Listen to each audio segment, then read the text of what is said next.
A2theK.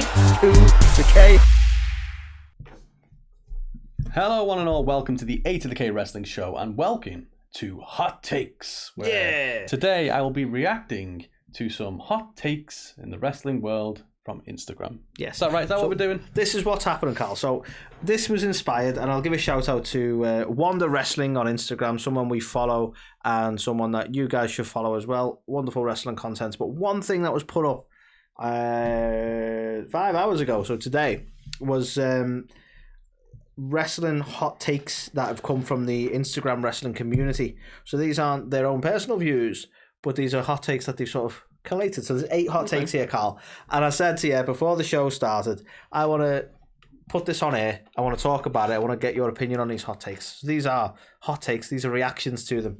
So we'll dive right in, if I may. Let's do it. So the first one that she's given, I say she, apologies. It's Wanda Wrestling, so I've made the assumption. Shouldn't make the assumption. The first one they give us is Candice LeRae is the worst women's wrestler on the main roster. Nice, just to stitching me up here. I've got to weigh in on all these I want to talk about this because this is interesting. I'll tell you why it's interesting, because this one is probably, in terms of the comments, has probably caught the most what's the word? Negative reaction. Because people are like, well, you obviously haven't seen her work on the indies, and it's like, there, right there, that is probably the case, because I've not seen her work on the indies, and I don't think you have. And I think it's fair to say, I wouldn't actually say the worst, and I wouldn't say she's been considered one of the best. You know, she's definitely a decent wrestler, but I don't think we've seen by the seams of what I'm seeing in the comments, it seems like we haven't had the best of Candice LeRae in WWE. So maybe that opinion can come from somebody who's only ever watched WWE. Yeah, that's fair. I mean, to be fair, I didn't even get to really watch much of her in NXT, because I wasn't really watching NXT much at all when she was there. But see, I always found, certainly in the time I was watching NXT, she was like a sort of a bit player to the storylines that were going on with Gargano and The Way and all that kind of stuff. So I'd never really looked at her career in a solo sense. And don't be wrong, I know she had a hell of a run in NXT, but again, that was before I really picked up on it. So we haven't seen a great deal of her to have an opinion on the actual hot take itself. But I find it interesting that it stems from what I can see, people not knowing her body of work, and like apparently her work on the indies has been fantastic, and she's considered like one of the best. Yeah. I mean, you can only judge on what you see, can't you? And I think to be fair, and this is probably going to get even more flack, is I'm not massively sold on Johnny Gargano either, if I'm perfectly honest. No. But the pair of them have got massive admiration and a lot of fans, and I think a lot of people have followed their journeys over the indies and stuff like that. And from what we've seen, like, you know, explicitly with Candice LeRae, I don't look at her and go, she's going to be a world champion one day. Whereas I think a lot of people might kind of think, oh God, she's the best thing in the company. Kind of do the same with Gargano though. Yeah. And I don't want to be like shitting on him because he's like, you know, he's a small guy and stuff like that. That doesn't necessarily really matter. It hasn't really impacted Rey Mysterio too much. But yeah, I don't know. Worst wrestler on the roster? Maybe not. But at the same time, I do think that she's potentially overhyped from what we've seen. Yeah. If you take the statement on his words, and I won't name names because I'm not trying to be a negative guy.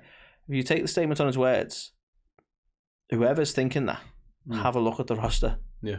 Take a good hard look at the roster, because I can think of wrestlers who I consider worse. Yeah. So even if you don't want to call her the best, I can think of ones that she's considerably better than. Yeah. And it again, it's like, well, what do you mean the worst? What actual wrestling ability, character? Worst wrestler, I would base it on wrestling ability.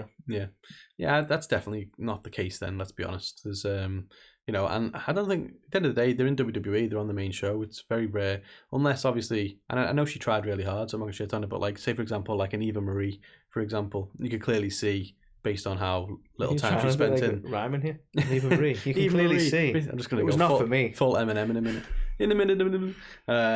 But yeah, you could clearly see that she was relatively green in the business, and that kind of comes across. Whereas Candice LeRae is clearly not that. Whether you like her style or not, you can tell that she's been in the business a long time. So yeah, I do disagree with that as being the worst wrestler, but I do think she has a very large following, which I don't necessarily look at her and go, oh yeah, she's amazing. Like she's fine. She deserves to be there, but yeah, not the worst wrestler though. Cool. The next one, Carl. The Fiend had a better return than Cody Rhodes. What do they mean by the Fiend had a better return? When the Fiend returned? When was that? I don't remember it. Well, I'm basing this on the fact that, admittedly, he didn't stay around very long, but when he returned, like all the burnt face Fiend and all that kind of stuff. Right? Anyone who's ever seen burnt face, man, it's quality. Like all that sort of return, and I know it didn't last long at all. The whole Randy Orton thing. I'm basing it on that Fiend return. They're not saying Bray, so I can't base it on a Bray Wyatt return. So I'm going to base it on that. If it was a Bray return, then I think the conversation would be very different. But I don't even remember the Fiend return, so I massively disagree with that. The thing with Cody, the interesting one with the hot take is they're saying a better return. They're not saying like a bigger reaction. They're saying a better return. So that's interesting in itself. I mean, if you're talking about as a return, neither of them were great because the Fiend didn't stick around very long and Cody got injured. So neither of them have been awesome, let's be fair. No, Cody had like a whole 2 matches before he got injured. But I think, just like from a story standpoint, like Cody making that return, trying to do what his dad never did, like all that is brilliant stuff. And the interesting thing, well, I suppose the thing I'd ask you though is, we are AEW fans. So do you think if you were just a WWE guy, I know it's hard to have that perspective, but do you think if you were just a WWE guy, would that have had a bigger reaction for you? Because a lot of WrestleMania for us was like, this is surreal as fuck. This is AEW Cody in WWE. Like, would that have had the same impact if you were like, don't know where he's been or what he's done, but Cody's back? Maybe not. Yeah, people obviously would have known Cody Rhodes because he was there before, but I think but you'd be like, hey, it's Stardust. Yeah. Well, he was there for a bit of his legacy and all that. I know, but you know what I mean? Like, they know him from WWE and go, oh, that guy's back. Is it as impactful when you don't know the journey behind it? Yeah, that's fair. I think Fiend fans, that they are like, they're fans of the Fiend. They love the Fiend. Yeah. So I think just seeing him back would have been much bigger for them. But I think if we're looking at it as a return, and it's a better return, not a bigger reaction. Yeah, a better return. I'd still say Cody. So I disagree. Strongly disagree. Strongly disagree with that. So the next hot take, and this is an interesting one, and I feel like I might know where you're going to go with this. Mandy Rose is overrated and should have been released years ago.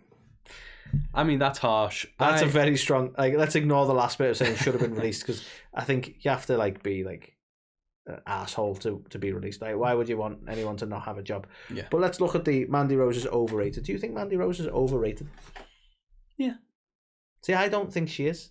This is interesting for me. I do now. I feel like she went back to NXT and built herself up. I think she deserves the credit she's getting right now. I mean, she always put effort and stuff in. It wasn't working out for her on the main roster. She went back to NXT and then kind of had this little group or faction, but now people seem to think she's like the fucking second coming of Charlotte Flair or something. And it's like, well, no.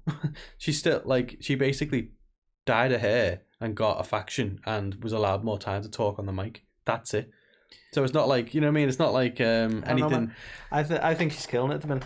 I really do. But would she have killed it as much if she didn't have toxic attraction? Well, no, that's definitely been a vehicle for getting her across. So I'm not going to deny that, but it doesn't change the fact that she's so much more over now than she ever was. I don't even know if that's true though, because I think it is. Well, think like she was doing stuff with Otis, and she was over in that, and she had stuff with Sonya Deville on the main roster. She was never like, God, this is awful. But obviously she did, fair play to her. I think she made the decision to go back to NXT to hone, her skills and her persona and stuff like that. She aligned with Toxic Attraction, and what she's been doing is probably one of the better things on NXT. And I don't watch a lot of NXT, if any. So I mean, this might be more indicative of the way NXT is at the minute, and people come at me over that. But like, tell me the actual hot take again. So it's Mandy Rose is overrated and should have been released years ago. So I disagree that she should be released. Oh yeah, without a doubt. I don't think that's. I do think a lot of people now are just like, oh, Mandy's so good, and it's like, I don't know. Calm down. I honestly don't know. Like, again, similar to the Candice LeRae one, if she came back up to the main roster, would I look at her and go, yeah, she's going to beat Bianca Belair? I think she can't. I think initially, especially, she can't be by herself. Mm-hmm. If they brought Toxic Attraction to the main roster and say they went up against Damage Control for a bit or whichever, I think Mandy Rose would look legit as fuck. And then she could maybe go solo again. If they just brought Mandy Rose up, I think it'd probably fall over a little bit. Yeah, I agree with that. So yeah, I kind of definitely disagree with her getting released. Yeah, kind of definitely disagree with her getting released, but I do agree that she's a bit overhyped. I think it's good on her for going down and reinventing herself and stuff. And she should be on the main roster probably with the work she's doing, but she is a bit overrated. Yeah. How are you liking this game so far? We having It's fun? We having fun? I'm enjoying it. Yeah. Let us know you're having fun. Triple H should have been in charge of WWE years ago. Bullshit. It's fucking bullshit. This is so right. This is people proper dick riding right now. It's like, oh, it's going so well. My goodness, right? I watched an episode of did you see this week's Raw? And fair dues to trying some new stuff and all that, but it's like there was really awful shit on Raw this week that was no different to when Vince would have been there. People I think I get ripped for this now because we've had Devon on the show, but it was a great fucking analogy that he made. It's like a title change. It feels fresh. Yeah. So Triple H. That's how we spoke to Devon. Yeah, you remember when we had Devon? You've seen it. You've listened. But that it was a great analogy that he made, and it was like Vince had it forever, and he did some awesome stuff, and he did some awful stuff, and now Triple H is like, oh wow, for Triple H is finally got the reins, and suddenly every week he was like, bringing this person back, bringing that person, and it was like, what's he going to do next, right? But look, I think this is the trouble. Is like we're still in the honeymoon period with Triple H at the minute, where nothing he's done will have been a bad move. No. Even though there are something, there's not anything atrocious he's done, but there have been some that's not great. And I think right now no one wants to admit that he's done anything that's not worked fantastically. Yeah, I've basically he's relied, and for anyone who hates AEW out there, he's done exactly what Tony Khan did, which was who can I bring back to get a bit of buzz. And it's funny because he sat down there with the reins, going, I have a lot of fucking money. Yeah, weird. Did the same thing. But, essentially, he's done that. He's brought those people back. And the last couple of weeks, he hasn't really been bringing anyone back. And it's like, for me, judge him after a year or two and judge him when it's not in the build-up to Royal Rumble and WrestleMania. Right. Judge him in that fucking lull that we hate. He took the reins and then it's like, we're going to do the biggest thing we've done in a long time. We do Clash at the Castle. We've not been back to the UK since 1992 for SummerSlam. This pay-per-view is going to be awesome. Massive build. They done the media scrum afterwards, and everyone's like, God, this is fucking fantastic. Well, everything's going well, and it's been like return, high. We need well, that's it. And don't get me wrong, I'm not saying what he's done is bad. He looked at Extreme Rules and went, well, last year we had one Extreme Rules match and the rest was normal matches. We'll make every match a stipulation. Of course, it's an easy decision to make. It was the right one. He gets a lot of stuff right, but the problem is we're now on the kind of build to Royal Rumble and WrestleMania Hollywood, and it's easy. To be fair, even WWE around about this time starts to amp up, doesn't it? We get excited. We can't wait for the Rumble and Mania. It's always But then post Mania, you're like, oh. Now what? Yeah, you have the Raw after Mania, and it's always like, it's going to be great, and you always come out of it going, oh. It's like wrestling Christmas, isn't it? Yeah. So it's just there, like, oh, I guess put the tree away. Exactly. And at the minute, Triple H is in the gift buying phase. Yeah. So we know that there's presents under the tree, but when we open them, is it going to be socks, or is it going to be a PS5? We all just can't wait for the big fat guys. No, this isn't there. So yeah, I think the thing with this hot take is Triple H should have been in charge years ago. I kind of discredits Vince a little bit as well, doesn't it? Yeah. Like Vince obviously made a big impact on the business, and to say that like at any point he should have took the reins away, you could. All right, say Roman Reigns away. I know. But all right, in later years, it's fair to say he had probably more misses in terms of than hits in terms of decisions. But he had a few misses by all accounts. Love it. Supposedly, okay, good one. Okay, next one. And I have a very strong opinion on this. Okay. Bron Breakker has been a better NXT champion than Black, Lee, and Zayn. It's hard for me to say though. I've honestly not watched enough of him. I don't think anyone has. This is my issue with this. Bron Breakker has not been enough of a champion for that to even be a suggestion. Yeah. How long did people were big on him, and mostly because like, do you know who his dad is and his uncle is? And then it's like, okay. Yeah. I mean, to be fair, the names he mentioned, none of them. I'm like, they were an awesome. I might agree with Lee. Yeah, but Keith Lee. But how long did he have it? I remember him having not very long at all. And then he got it, and then he's gone. Well, he very briefly held both, I think, for some reason. But then, that all dissolved really quick. He didn't really have that long a run. Zayn and Black, I both had, as I recall, a decent run with the belt. We're talking old school NXT, though, so it's hard to compare the two. Well, exactly. But, Bron Breakker, he's had the belt. Has he done anything like that's even caught your attention yet? Yeah. He's been a permanent fixture, I suppose, hasn't he? He's had the belt, he's had it for a while. He's, he shows up. People seem to make the comparisons with Scott Steiner as opposed to his actual dad. The successful Steiner, that makes sense. Yeah, and it's kind of like, well, yeah, feel a bit mean doing that. He's fine. Obviously, he's young, isn't he? And he's come from that wrestling lineage and stuff, and he's doing a good job. But I don't know. Good though. Good, not great. Yeah, it's hard. It's really hard for me to judge. I don't think I could honestly judge it, but because I don't watch it. I think it's too strong, especially listing all three like that. I think it's too strong to take that for me. Yeah, it does seem like it is a hot take, but it's not one that I can kind of. It's a bit spicy for me, that one. Yeah, it's not one I can really weigh in on without kind of just. You're not allowed to cop out. I need your opinion right now. But how can I? I don't want to give one. So, I don't know. He might be. I don't watch enough.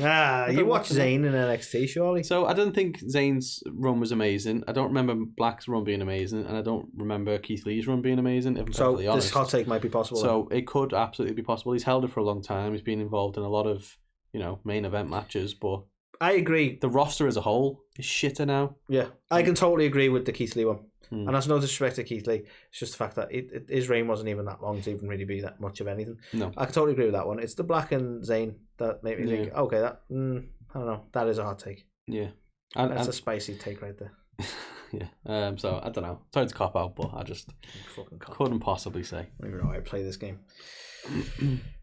You ready for this one? Go on. WWE doesn't respect Ronda Rousey. Bullshit. Absolute bullshit. They keep putting her in matches, don't they? What a weird take to have. Don't respect her how? In what way? They've brought her in. Because she sat and moaned about women in wrestling. So clearly... But what does she even mean? She wants to remove the word women's from the titles, which is... I don't even know what this hot take's about. It's an interesting take, but... They've given her a platform when she's actually not that good. I think that's more respect than she needs. It baffles me that, to be fair. They brought her in at WrestleMania, put her with The Rock, to get a load of eyeballs on her, brought her in the ring and had a fucking armbar Stephanie. Then they did a match, a year or two later, with Kurt Angle, Triple H and Stephanie at WrestleMania. Yeah. Then they gave her Roddy Piper's fucking, rowdy stuff. They gave her, the music that she wanted. Licensed music as well. Licensed music, which a lot of people weren't getting. Gave her, put her in main event, the first women's main event at WrestleMania. She was a part of. And she went away, obviously took as much time as she needed, had a kid and everything, brought her back. Yeah, they don't respect her. Yeah. What a fucking weird went away and shat on the fan base at the same time. Yeah, as she always does. That's bizarre to me, that one. I can't agree with that in the slightest. They've gone out of their way to fucking do everything they can for her because she's a massive name. I think they've treated her well. Better than a lot of other women there, to be honest. So. Mad. Okay. Bayley is a better wrestler than Becky Lynch. I find it easy to agree with this hot take, to be honest. Yeah. I was never a massive fan of Big Time Beck. She's super talented. I'm not disrespecting Becky Lynch. She's super talented and her character was really over. The man was really over and so all that. The Big Time Becks, when they were basically saying, we'll parody Conor McGregor, who's you're Irish as well, right? Stuff like that didn't work for me, and I've often thought I didn't like Bayley as a heel when she first started being a heel. I mentioned that to you a few times, saying she's too smiley to be a heel. It's not going to work for me. And then the more comfortable she got with it, the more legit she was, and she's fantastic now. She was fantastic before she had that time off. I honestly would agree with that. Yeah, hot take. I would say she is. I don't disagree either. To be fair, I remember first seeing Becky Lynch in NXT. And was like, okay, let's check this out. And I really wasn't blown away at all, to be fair, by her wrestling ability. So I was surprised to see when she got called up, because I only saw a little bit of her in NXT. And then when she got brought up to the main roster and I started kind of watching her for a bit, I thought, God, she's been in the business for years. She's all right, but she's not amazing. Whereas to be fair, you've seen Bayley's actually quite decent in the ring as well, isn't she? So yeah, I can probably. That's kind of here or there on it, to be fair. I think they're both similar, but I don't think Becky Lynch is amazing in the ring, considering how long she's been in the business. To be perfectly honest, don't get me wrong. As a character, she got over better than Bayley. Yeah, I think that's fair. With the man and stuff like that, whether it was a McGregor parody or whatever. By the way, I think it's only fair to say, as I went into the whole Big Time Bex thing, I think it's only fair to say with Bayley, the whole ding dong hello stuff was just as cringe. Yeah. So I'm not just labeling one, No. And obviously she's come back now, and it's it's Bayley. She's back. She's a heel. She's part of Damage Control. That's all kind of cool. But I think, but big time Bex wasn't amazing, but the man stuff was good. They got a lot of legs out of that. And I think when they do bring her back, it'll be as a face, and she'll get a huge pop as well. So, yeah, interesting. It's a very close call in any sense. Like, this one probably the closest thing to not being a hot take, because that's just a very slight matter of preference. They're both well up there. I'd agree with that. It's not like they've said, like, like some of them was like, they should lose their job and be. Yeah. It's like, well, this one's like, it's not like they've got Dana Brooke. Like, no offense to Dana Brooke, but it's not like they've picked someone who's like so like in that position, not very technical. Yeah, you know what I mean. Like, they've picked 2 of the 4 horsewomen, for God's sake. Yeah, exactly. So they've got to that status for a reason, right? Yeah, so exactly. Yeah. Neither of them are awful, and it's very subjective who you prefer. I think wrestling ability, probably, Bayley might be slightly better. Character work and stuff, excusing the ding dong stuff, potentially, Becky's done more with it and got further. So that's fair. Much of a muchness, I would say. Indeed, very close call. And this is our last one, Carl. Okay. Oh, I can't agree with this one. Jesus. Damage Control is better than the Bloodline. Fucking hell. That's gotta be trolling that. No one can. Gotta be. No one can believe that. Don't be wrong, Damage Control are doing really well, but they've been all of 3-4 weeks. I don't even think they are. I think they're doing well. I don't think they've handled them well. They should have dominated, and they haven't really dominated. From a booking standpoint, I don't think it's been handled well as a faction. I think they've got the look. I think they've. Don't get me wrong. When Bayley came back, and then they brought back Dakota Kai, and it was like, oh, and here's Io Sky and stuff as well. And it was like, what's this faction stuff? That was cool, but they haven't done anything. Like, this has been the problem. I think from a booking standpoint, but Bayley said it a little bit every now and again. She's been at ringside every now and again while they've obviously won the tag titles and stuff, but. You can't. It's not even comparable. Especially when you look at I might have been able to I don't think I could ever have agreed with this point, but the Bloodline, even when it started to get maybe a little stale, they included Sami Zayn, and now it's just got a whole new life of its own. And you're like, you know what? The Bloodline's fucking fantastic. Yeah. It's been going. I mean, firstly, it's fantastic. Their blood, so it all makes sense, right? And they've gone it's lasted significantly longer so far. Obviously, it's been around longer. Yeah. But they've done so much more with it already in that time, as you've said. It's got to be a troll, I want it. Yeah, surely not. No one can legitimately sit there and go, "That's better than the Bloodline." No. I can't. But that was our last hot take, Carl. So I hope you enjoyed this. I want to thank Wanda Wrestling, because it's their content that we went through. Yeah. Stolen, yeah.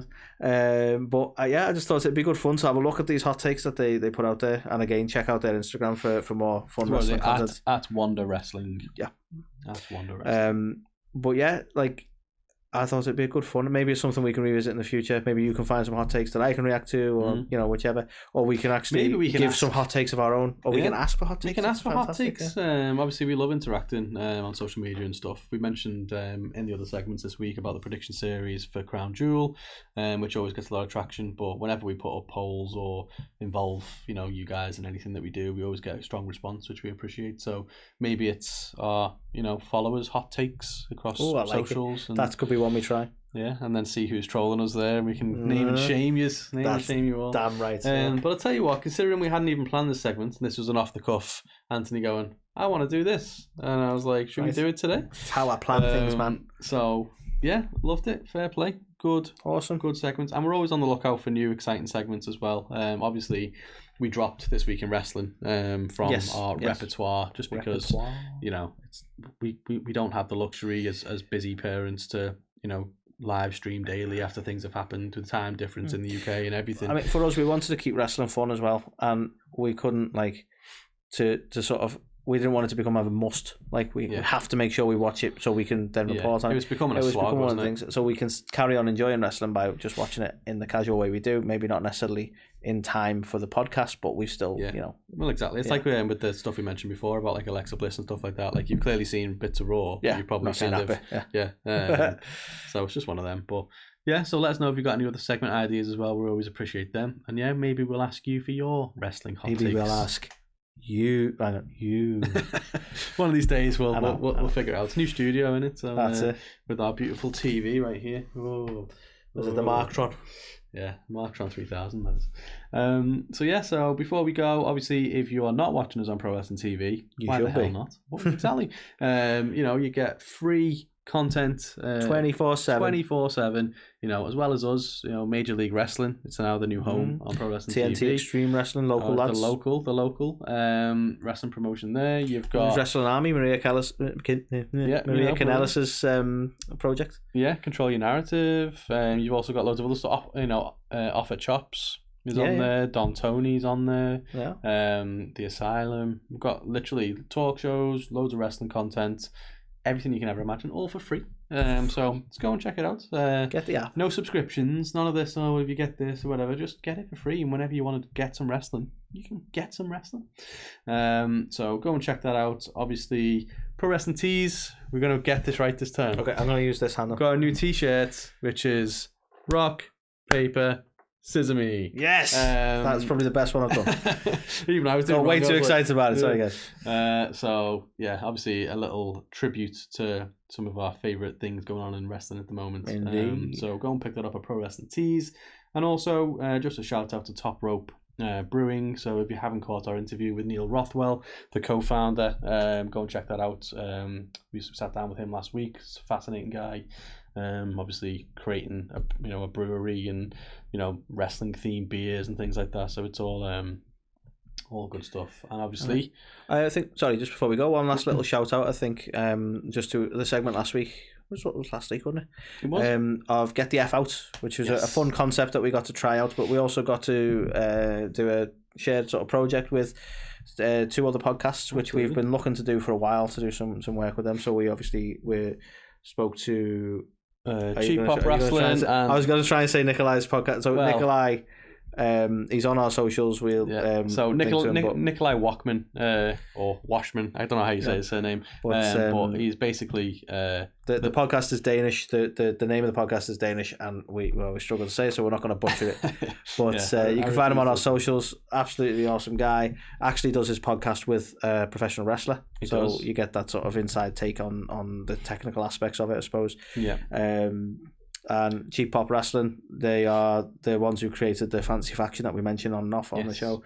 They're also, I'll say local lads, local enough. They're northern, so northern. One of them lives in LA now. Still northern though. You can't you take them out of the north, but So the 3 of them were on the show. They got to join in, Get the F Out. For those of you who are not sure on the concept, it was essentially Room 101 but wrestling related, and I didn't steal it at all. Did not. Absolutely not. Just a really fun segment, one I hope we're going to revisit in the future, but one that I just kind of want to encourage you all to check out. Hell yeah. So until next time, folks, we will say goodbye. Bye.